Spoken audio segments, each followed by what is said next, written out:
making yourselves available this morning. We'll have the mayor start with some remarks, and then we'll take questions from folks.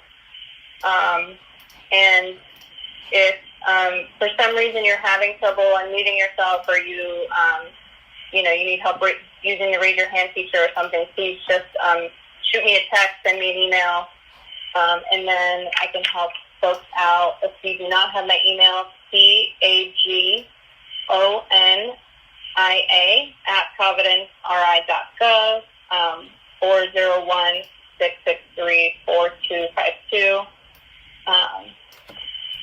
All right, so we'll start with Mayor Elorza, and then we'll take questions. All right, Teresa, can you hear me? Yes, Mayor. All right, great. All right, good morning, everyone. Thank you for joining us for this call.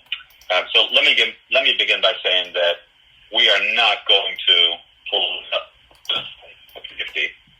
We're talking about people's lives. We're talking about people's safety, and it's just something that we're not going to be allowed to be politicized. And we run a very proud administration, proud department of the work that we do. We're professionals through and through in every way, and that's what guides and will continue to guide every decision that we make. So, we're here to talk about crime and even more specifically about a state police presence within the city.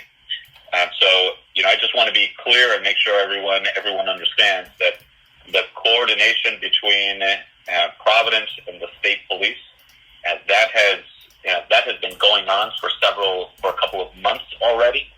And not only that, but the joint operations have already begun. In fact, we had a joint operation this past Sunday. And so I know that there were 2 letters that were circulated in the past in the last 24 hours or so. One from the council president, and that one struck me as a bit odd, because I had recently spoken with him and told him that the operation had already begun. So I wanted to address that. And there's a letter from the governor also suggesting that that the state police is now going to talk to our chief of police about this, and that also struck me as very, very odd, and because of course, as I mentioned, the joint operations have already begun, and so at the very, very least, the governor needs to be informed as to what his own police department is doing. But as I've mentioned in the past, any good faith effort from anyone who wants to be part of the solution, that's welcomed here in the city. And I've had several conversations with my police chief about this, and we want to do, we welcome that support in a way that actually helps, in a way that actually works. And so our chief will continue to talk to the state police chief, not only on coordinating the operations that have already begun, but on brainstorming additional ways that we can leverage the support from the state police. And we're particularly interested at this stage in additional support from the state police around ATVs. We know that they're dangerous, they're menacing, and people throughout the city, they're frustrated and scared. And I can tell you that our police department and everyone in my administration, we're frustrated by the number of ATVs that are out there. They operate very dangerously, and they're a threat to public safety, as we have seen and we continue to see. I also want to make clear in terms of what our policy is with ATVs. We do have a chase policy. We chase whenever it's safe to chase. And the conversations over the past couple of years, frankly, have been between me and the commissioner and me and the chief has been about what more can we do. And I know that the police chief has looked at police departments in major cities throughout the region and throughout the country, and has looked to see who's fighting these aggressively and what's being done.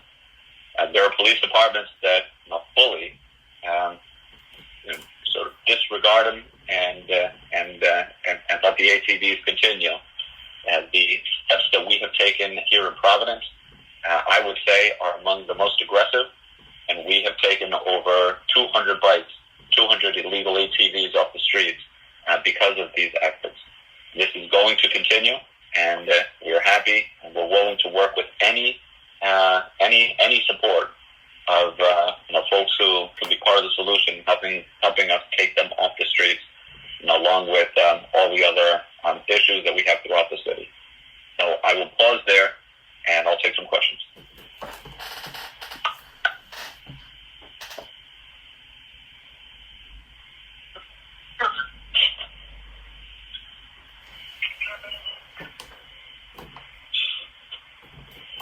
Mayor, this is Amy Russo, if I can ask a question here. You've mentioned in the past that, times when we've had higher numbers of officers on the streets have still been times when we've seen higher levels of crime, as evidenced by the time years ago when we had nearly 500 officers. Are more officers really the appropriate response to this? Is this going to be effective, or do we need to be looking at other strategies? Yeah, I think it's a little bit of everything, Amy. And something that's really important to acknowledge is that if you look at, we're a very data-driven department. And if you look at the numbers, both in violent crime and property crime, now crime continues to be very, very low. There are some in particular that have, or one in particular that has increased, and that's shootings that result in homicides, which is very concerning.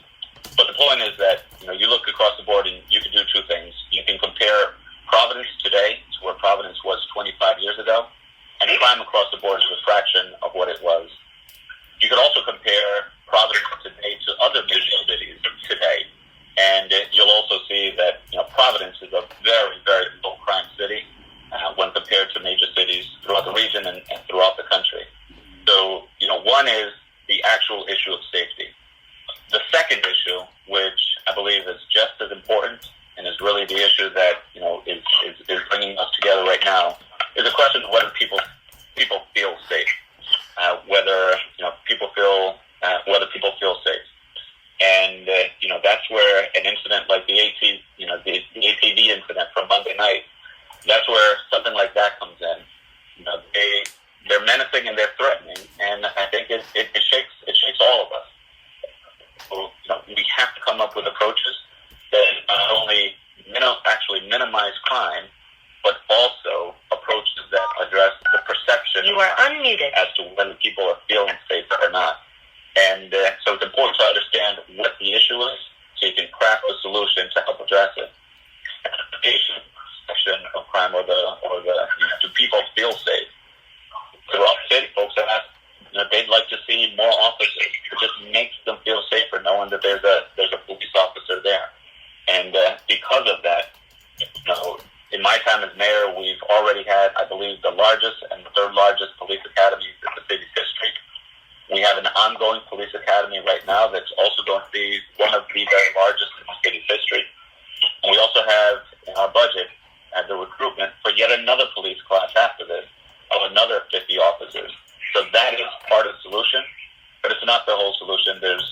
You have to address this and attack this from every angle to make sure that the crime stays low, and the perception of crime is also one that folks do not feel afraid.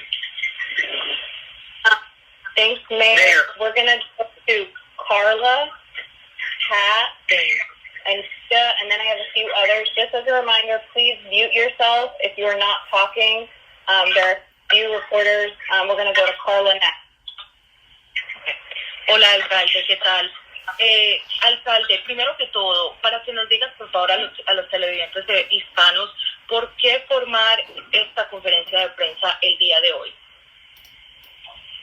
Bueno, la razón es porque hemos tenido incidentes de crimen, particularmente uno que tuvimos el lunes con asunto a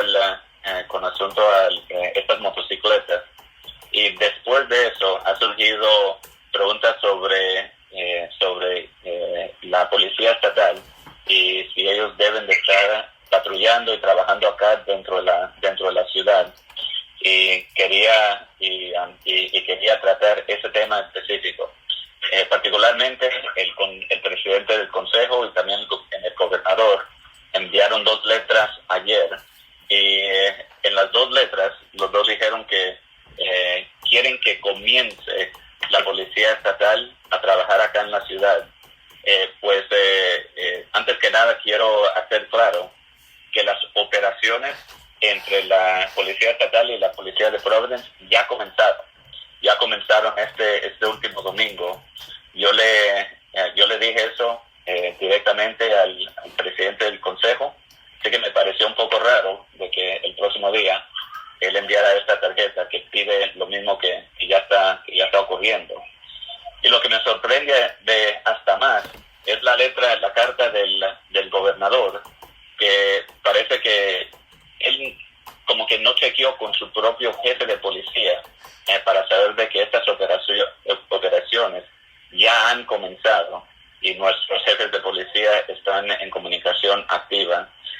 Estamos en un momento ahorita donde en realidad la gente tiene miedo, y tiene miedo este incidente de las motocicletas, donde una mujer sacó a otra mujer del carro. Eso nos espanta, nos asustan a todos, y quiero que todos los residentes de la ciudad sepan, todos los residentes del estado también, que sepan de que estamos dedicando todos los recursos posibles, y a la misma vez le damos la bienvenida a cualquier departamento, sea estatal o cualquier persona que quiera ser parte de la solución, porque esto es algo que requiere el trabajo de todos coordinando juntos, y estamos totalmente comprometidos a eso. Alcalde, ¿qué mensaje le mandas a esas ciudades aledañas que los alcaldes también están preocupados con tanta de esa violencia que se va como sobrepasando las fronteras a diferentes ciudades? ¿Qué mensaje le mandas a ellos que también expresan preocupación? Bueno, es que todos estamos juntos en esto. Como por ejemplo el incidente que ocurrió con la mujer en la motocicleta. Ayer mismo hicimos el arresto, y resulta que la persona que lo hizo es una mujer que vive en North Providence, una que ya ha tenido problemas con esto y lo tuvo en Cranston. Así que vemos la misma persona, dos incidentes, 3 diferentes ciudades, Providence, Cranston y Providence. Y lo de crimen no hay frontera, y hay que coordinar y trabajar juntos para ponerle un paro a este problema que tenemos. Y es algo que ya están trabajando, un plan. Exacto, sí. Como dije, ya hemos estado coordinando por un buen tiempo, y las operaciones entre nosotros y la policía estatal ya comenzaron a partir del fin de semana pasado. Y digamos, por ejemplo, porque el alcalde de Cranston dice que él no quiere continuar la ayuda, que con su policía, etcétera, que él siente que no se está sintiendo también apoyado por la ciudad de Providence. Yo creo que el tema ese con asunto a yo creo que ese tema es con asunto a la coordinación continua que tenemos. La realidad es de que los jefes de policía de nuestras ciudades trabajan juntos y hablan frecuentemente. Así que hay que investigar particularmente qué es lo que tienen en mente y ver cómo es que vamos a trabajar juntos, como siempre se ha hecho. Pero la realidad es de que los jefes de policía siempre están en comunicación. Thank you. Gracias, alcalde. All right, we have a number of reporters, so we're going to do Pat, Vanita, Bill, Nancy, Josh, Tara, and Parker. I'll say that again after, but I just want to acknowledge we have a few folks, so we'll go to Pat next. Is my sound okay? Yes. I can hear you well. Okay, very good. Mayor, there appears to be this sort of cloud of confusion hanging over the city. On one hand, you've represented that you're engaged in joint operations with the Rhode Island State Police, as well as with the Police Department of Providence. On the other hand, you've got different city police chiefs weighing in on mass media, their support for the police, inciting confusion. You've got the mayor of Johnston publicly stating that he's advising family members and friends not to go into the city of Providence. I've spoken to individual policemen who are unaware of this, of joint operations. Is there a memorandum of understanding? Is there anything in writing or communication between the governor and yourself to specify this type of agreement, this type of joint operations? Yeah, that's something between the police chiefs at the state level and at the city level. I would let the commissioner of safety or the police chief speak to that. But there is a formal partnership with the operation that. Right, but does this cover specifically day-to-day operations, particularly in parts of the city where there's challenge? And at the same time, there's individual complaints about abuse on the south end and the west end by the police.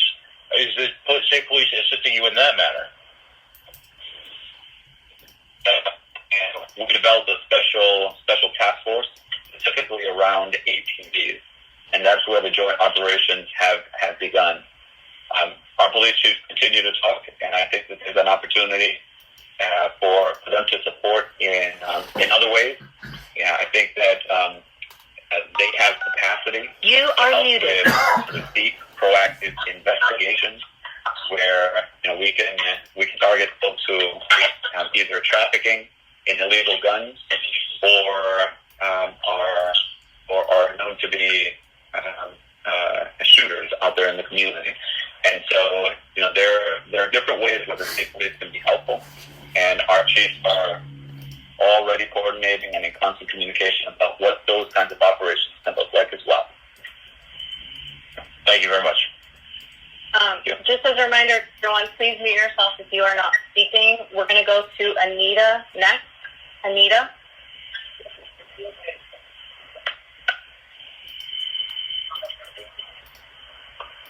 Hi, Mayor. Can you hear me okay? Yeah, I can hear you well, yeah. Great. So I just want to be clear. You were on our air telling Kim Kalunian that you do not want the neighborhood response team in Providence. So are you looking at a different strategy as far as to the state police coming in? And do you think that his letters or trying to get, or the governor speaking with the city council to get state police help is a way to sort of bypass you and trying to get this into Providence? Because as the governor has said, he's made multiple offers. You haven't accepted formally, according to him. So I'm just trying to see how this sort of plays into what your authority or your talks are. Right. Okay. So with response to the neighborhood response team, so our police chief has been on record in saying that this doesn't work, that this is not one of the areas that would be helpful to the Providence Police Department, and we welcome the state police's support, but it has to be in a way that my police chief says will work. It has to be something that the police chief buys into. And if he tells me that this kind of operation is going to be helpful, then absolutely we'll figure out how to coordinate. We welcome it, and we'll make it work. But the police chief has been on record that there's no evidence that the neighborhood response works. And while we have other very specific needs that the state police can be helpful on. In terms of the letter from the governor, it's just really, really odd to me that he would say that he's going to direct his police chief to talk to my police chief, because this is already happening. And not only are there talks happening, but there are joint operations already happening. And so it just strikes me as either he is being disingenuous, or he doesn't know what his own police department is doing. And we got to be really careful when it comes to public safety. We have to coordinate, and we got to make sure that the communication is really, really tight and really, really good. And so police chief continued to talk and continue to support the ongoing operations. So we'll continue to do all of that. In terms of accepting the offer, again, ever since the governor sent the first letter, this is back in, I believe, we started talking about at the board meeting, and she just You're breaking up there. Mayor, you're breaking up, and just as a reminder, folks can mute themselves when it's not speaking, so it doesn't give background noise. Mayor, do you mind repeating that? Sure. Yeah. So, back to this suggestion that we haven't formally accepted an offer from the governor on this. That's just factually incorrect. Our police chief had been in conversation regularly, and in fact, the joint operations have already begun. So that's just, as a matter of fact, just not accurate. Well, do you plan on attending that city council special session to lay out the comprehensive plan that the council members are asking for next week?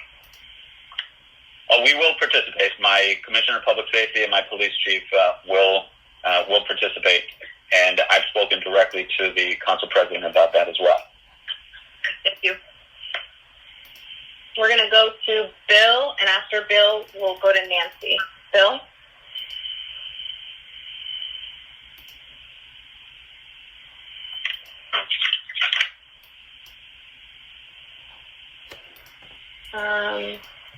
We'll give a few more seconds, Bill. All right, let's go to Nancy, and we can come back to Bill. Hi, Mayor. Can you hear me? I can hear you well, yeah. Okay, great. So on the topic of ATVs, I know at the beginning of this year you had originally named among your legislative priorities legislation that would sort of authorize a place where ATV riders can legally ride, knowing that right now there is nowhere besides private property where they can even be riding legally. Is that still a tactic that you're considering, or if not, what other, measures are you considering to combat this, knowing that this is a problem and that the chase technique is obviously not, enough? Yeah. So a designated place would be it's something that I would be open to, and it's something that we started working with folks in the rider community to try to find. But it's just a lot more complicated to find the right space. You'd have to acquire it or lease it, and it's just got really, really, really, really complicated. And that's something that if the opportunity presented itself, I would be open to. But make no mistake about it, that's not going to solve the entire issue. We're not just talking about kids looking for an outlet. These are folks that it's sort of the thrill of evading the police, or the thrill of doing something illegal that's driving some of these folks, and that's just not going to be tolerated, and that requires additional measures as well. That's why we're so interested, and that's why we've begun working with the state police jointly to address that issue, and we'll continue to explore other ways to do that.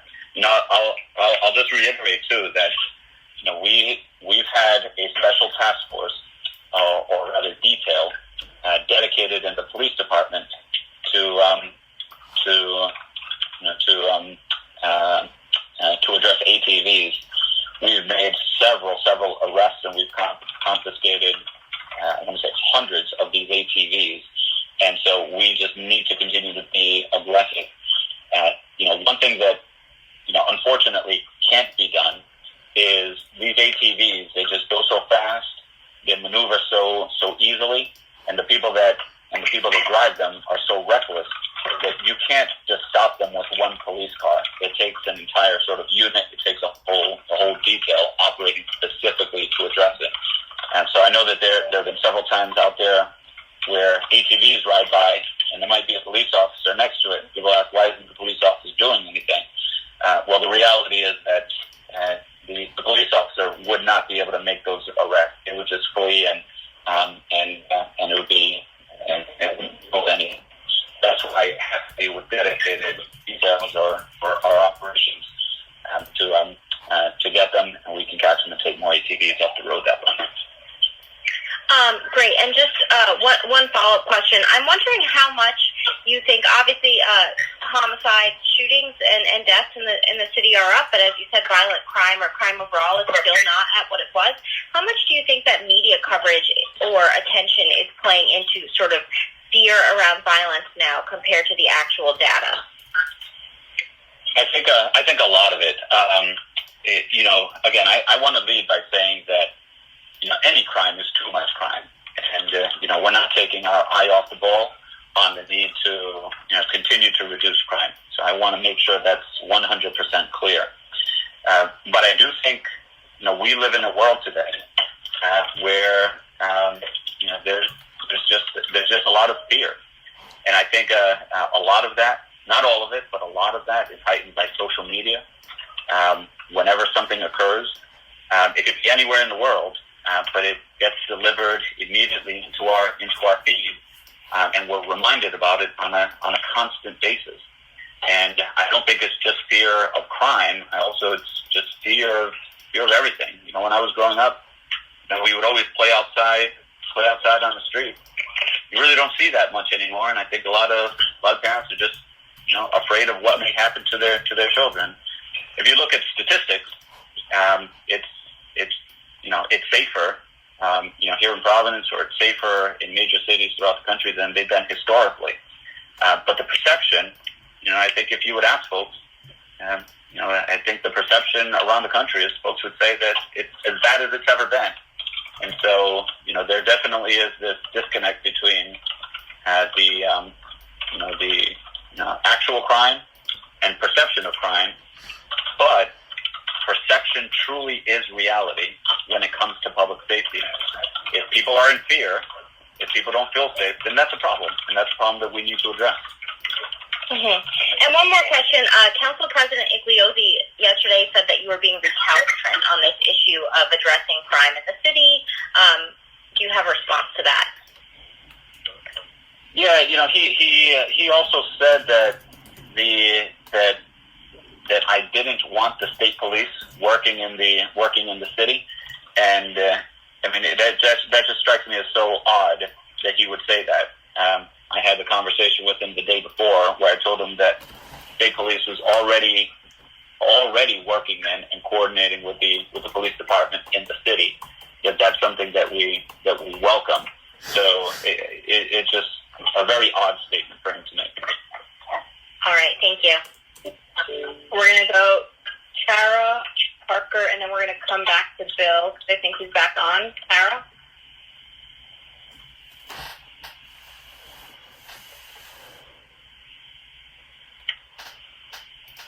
All right, we'll try to come back. Parker? Hi, Mayor. It's Parker Gaffigan with Channel 10. Can you hear me? I can hear you well. Good morning, Parker.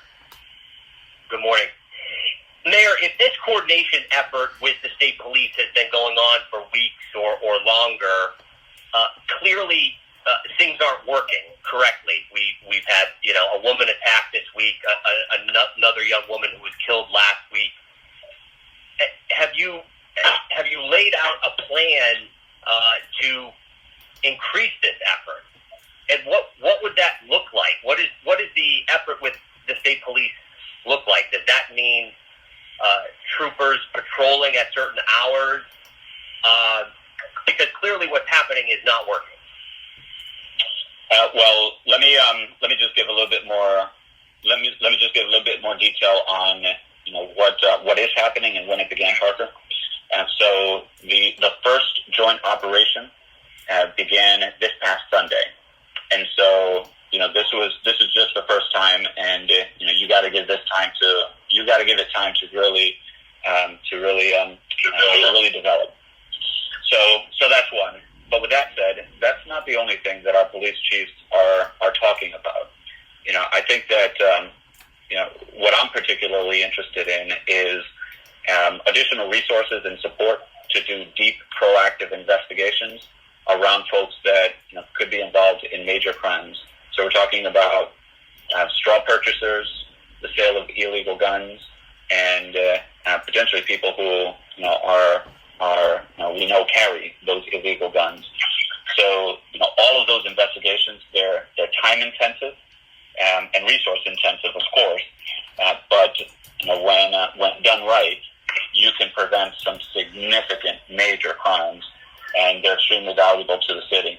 So that's a longer conversation, but that's absolutely something that we're very interested in. So and I've spoken with our police chief.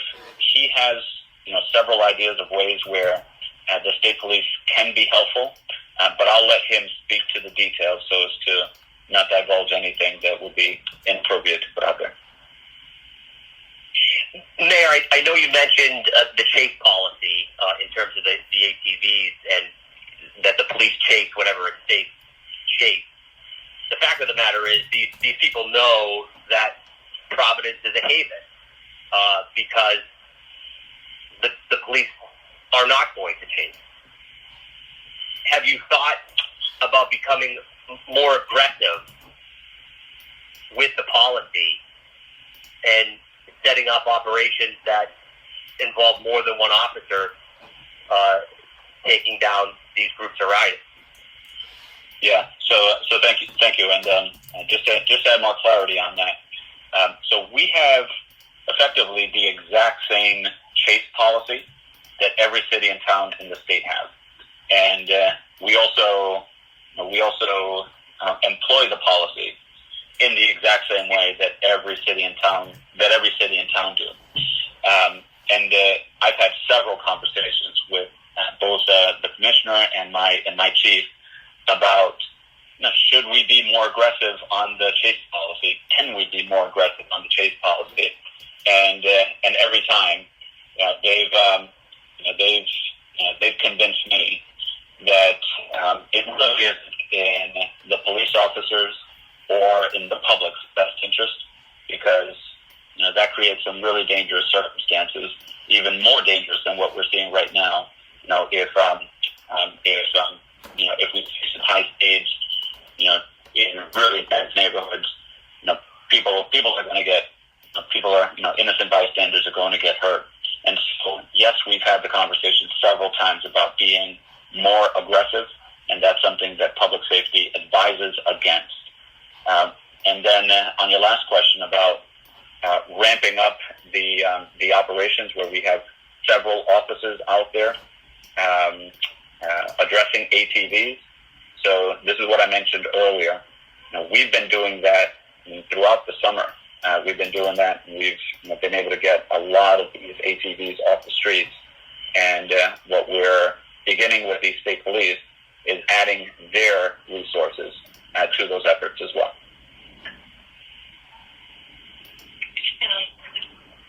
Thanks, Mayor. We're going to come back to Bill. Good day, Mayor.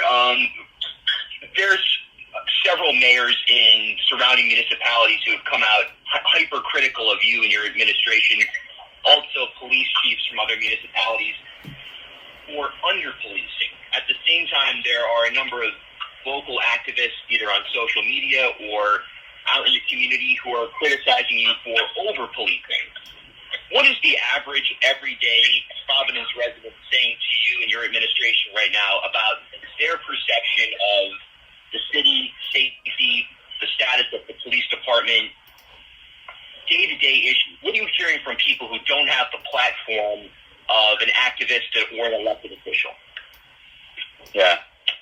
So I hear two things, and this is where I believe most of our community is, and this is what has driven our policy. The first thing that I hear from our city is that while our police department is not perfect, and you look at major police departments throughout the country, our police department is not as good as it is. Again, we're not perfect, and we have a lot of work to do, but so does everyone. And you look at the overwhelming number of officers in our police department, that they are dedicated to public service. They work hard, they respect the community, they build relationships in the community. They truly, truly appreciate them, as do I. And so, when I hear from the community, they don't want less police. They don't want to defund or abolish police. They want more police officers. They want to see them walking the beat. They want to see that police presence.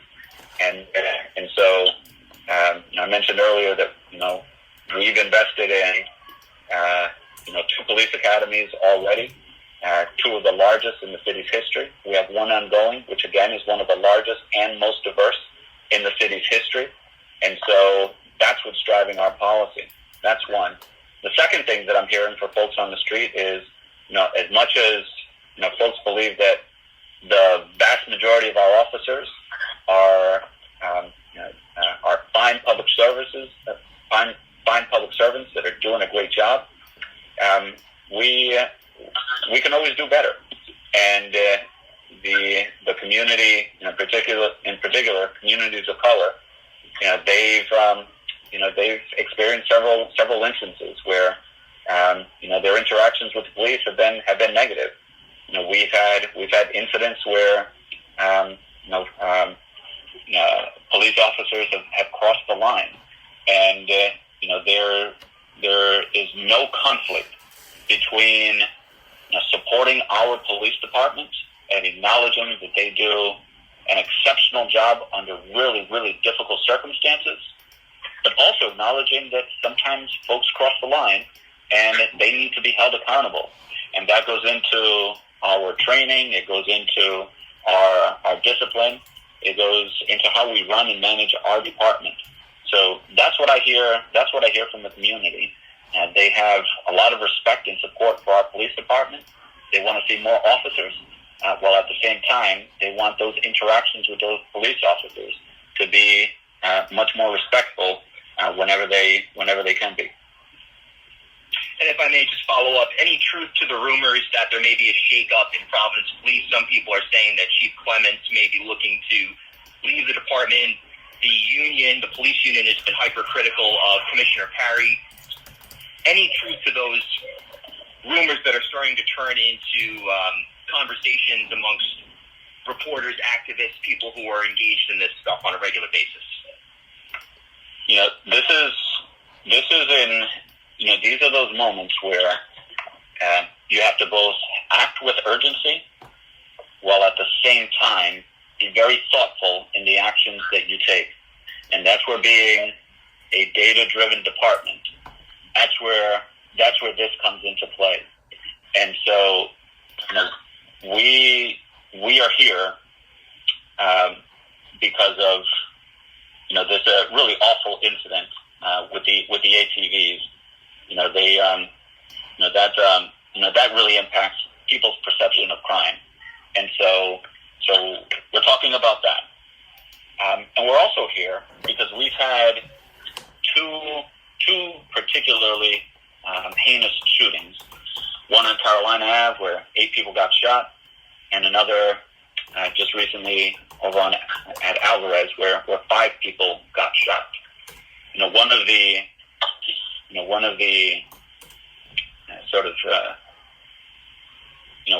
sort of odd reality of this is that when you look at shootings historically, shootings are actually down. However, what is way up is the percentage of shootings that result in homicides. And that's really concerning because it used to be the case where there would be shootings where there's maybe 2 or 3 shell casings. Now we're seeing shootings where there's a dozen or more shell casings. So of course, more shots fired, more people likely to get hit at a given incident, and more likely that those shots are going to be deadly. And so understanding the issue at the detailed level helps you understand what you need to do. We need to get guns off the streets. We need to prevent them from falling into the hands of people who are going to commit crimes with them. And we have to shape our strategy to address the particular problem that we're seeing. But again, this is an issue where the the number of shootings. When you look at our historical numbers, they're actually not up. However, the shootings that we've seen, as they've just been much higher profile and frankly scarier. And so we have to address it from the numbers side, but also the perception and human side. All right, we're going to go to Tara, and then we have to wrap. Tara, can you unmute yourself?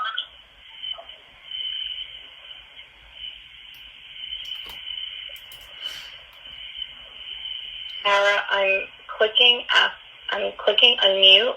I'm not sure if you can hear me.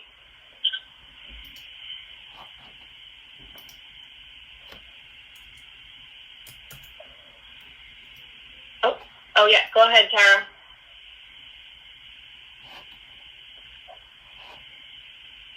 Tara, you just unmuted yourself, but then you went back.